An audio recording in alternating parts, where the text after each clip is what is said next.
नमस्कार, न्यूज़ में देख रहे हैं आप। आपके साथ मैं हूं सुधांशु शेखर। आपको बता दें कि झारखंड और महाराष्ट्र में 13 और 20 नवंबर को विधानसभा चुनाव के लिए वोटिंग होने हैं, जबकि 23 नवंबर को दोनों राज्यों में वोटों की गिनती होगी।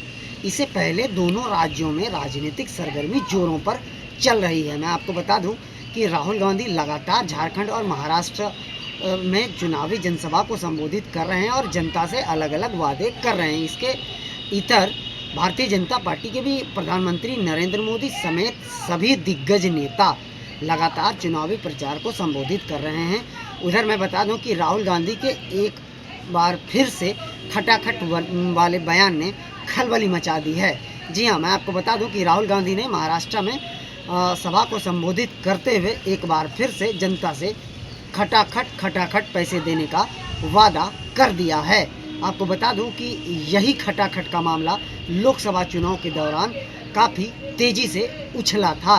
मैं आपको बता दूं कि लोकसभा चुनाव के दौरान जब राहुल गांधी ने जनता के बीच जाकर खटाखट पैसे देने का वादा किया था, तो भारतीय जनता पार्टी ने चुनाव आयोग से इसकी शिकायत भी करी थी, जिसके बाद बहुत हंगामा भी हुआ था। एक बार फिर से राहुल गांधी ने महाराष्ट्र में विधानसभा चुनाव के लिए जो चुनाव प्रचार कर रहे थे, उसमें खटाखट पैसे देने की घोषणा कर दी है। इसके अलावा भी राहुल गांधी ने जनता से कई सारे वादे किए हैं। मैं आपको बता दूं कि महाराष्ट्र में जो है वो 20 नवंबर को वोट डाले जाएंगे। 288 विधानसभा सीटों के लिए 20 नवंबर को वोट डाले जाएंगे, जबकि 23 नवंबर को वोटों की गिनती होगी। तो महाराष्ट्र का जो अभी समीकरण है, वो मैं इससे पहले भी आपसे बात करी थी कि महाराष्ट्र की जो राजनीति जा रही है वो है शिवसेना बनाम शिवसेना, और इधर जो है वो है एनसीपी बनाम एनसीपी। तो आप समझ गए होंगे, शिवसेना बनाम यानी सीएम शिंदे और उद्धव ठाकरे, शिवसेना बनाम शिवसेना, और इधर एनसीपी शरद पवार बनाम अजित पवार।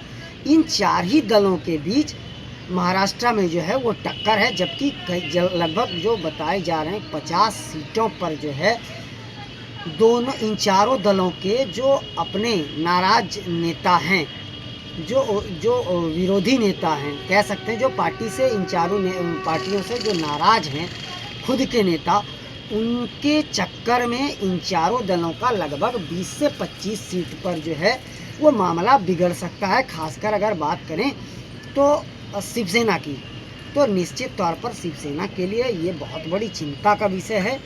और उधर अगर आप बात करें शरद पवार की पार्टी का, तो शरद पवार की पार्टी का भी कई नेता जो है वो अपने नेताओं के खिलाफ ही चुनावी मैदान में, तो चारों दलों में जो है अंदर खाने की जो आवाज़ है, जो नाराज़गी है लोगों की, वो बहुत लोग चुनावी मैदान में उतरे हुए हैं। तो ये चारों दलों के लिए खतरा का विषय है।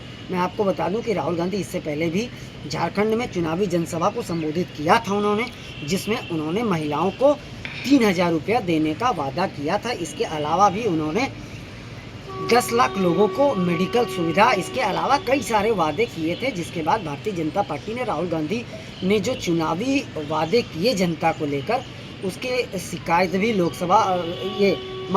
शिकायत भी चुनाव आयोग से करी गई थी। तो क्या अब एक बार फिर से राहुल गांधी के बयान से खलबली मचेगी? क्या भारतीय जनता पार्टी इस मामले को लेकर चुनाव आयोग जाएगी, या चुनावी मैदान में ही राहुल गांधी के बयान पर पलटवार करेगी? या तो अब वक्त ही बता पाएगा। फिलहाल दोनों राज्यों में चुनावी सरगर्मी तेजी से चढ़ते जा रहा है। मैं आपको बता दूं कि झारखंड में 21 विधानसभा सीटों के लिए वोटिंग होनी है।